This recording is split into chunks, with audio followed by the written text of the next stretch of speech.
Hello बच्चों, let's see the question. कह रहा है कि which of the following statement is और are not correct. Not correct का है इसने, बेटा ध्यान देना इस बात पे। भाई चेक करते हैं। पहला कहता है कि the hybridization state of Xe in Xe F6 is sp3d2। तो निकाल के देख लेते हैं बेटा। तो एक्सी क्या बेटा, मेरे ग्रुप 18 का एलिमेंट होता है, इसके पास 8 वैलेंस इलेक्ट्रॉन होते हैं इस तरीके से ना। ठीक है, तो 6 वैलेंस इलेक्ट्रॉन का यूज करके क्या करेगा बेटा, ये 6 सिग्मा बॉन्ड का फॉर्मेशन कर रहा होगा। क्या कर लेगा बेटा, 6 सिग्मा बॉन्ड का फॉर्मेशन कर लेगा इस तरीके से। तो यहाँ क्या बच जाएगा बेटा, मेरा एक लोन पेयर बच जाएगा।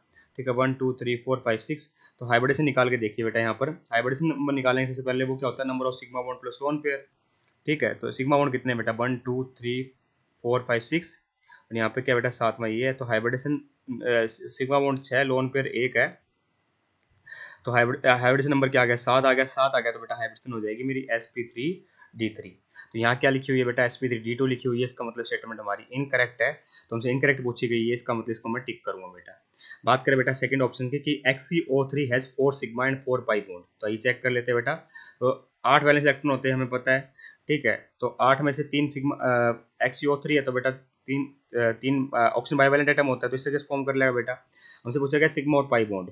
तो देखिए सिग्मा पाई बॉन्ड कैसे गिनते हैं बेटा, देखिए डबल बॉन्ड होता है ना, उसके अंदर एक सिग्मा बॉन्ड होता है और एक ही पाई बॉन्ड होता है। ठीक है, तो यहाँ पे क्या 3 सिग्मा बॉन्ड है, 3 पाई बॉन्ड है। यहाँ क्या लिखा हुआ बेटा, 4 सिग्मा बॉन्ड और पाई बॉन्ड। 4 सिग्मा और 4 पाई बॉन्ड। तो ये स्टेटमेंट हमारी इनकरेक्ट है, इसलिए इसको भी टिक करेंगे। बात करते हैं बेटा थर्ड ऑप्शन की कि in SeCl4 Sc atom is sp3d2 hybridize. तो Sc मतलब बेटा ऑक्सीजन सल्फर सेलेनियम। ठीक है, ग्रुप 16 का एलिमेंट है, तो 6 वैलेंस इलेक्ट्रॉन है बेटा। ठीक है, 6 वैलेंस इलेक्ट्रॉन में से 4 वैलेंस इलेक्ट्रॉन का यूज करके क्या कर रहा होगा बेटा, ये 4 सिग्मा बॉन्ड का फॉर्मेशन कर रहा होगा इस तरीके से। तो एक बच जाएगा बेटा यहाँ पे लोन पेयर। तो हाइब्रिडेशन नंबर क्या होता है, number of sigma bond plus lone pair, that is 5। तो हाइब्रिडेशन क्या आ जाएगी बेटा, मेरी sp3d आ जाएगी।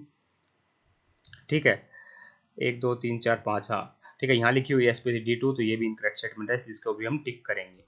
बात करें बेटा ऑप्शन नंबर फोर्थ की कि SF4 sulphur atom has 1 lone pair of electron. तो चेक कर लेते हैं बेटा। तो यहाँ पे सल्फर बेटा मेरा ग्रुप 16 का एलिमेंट होता है, 4 वैलेंस इलेक्ट्रॉन होते हैं। तो 6 वैलेंस इलेक्ट्रॉन होते हैं, 4 वैलेंस इलेक्ट्रॉन का यूज करके 4 सिग्मा बॉन्ड का फॉर्मेशन कर लेगा और एक बचेगा लोन पेयर। यहाँ पे एक लिखा हुआ है, इसका मतलब स्टेटमेंट हमारी बिल्कुल करेक्ट है, इसलिए इसको हम टिक नहीं करेंगे।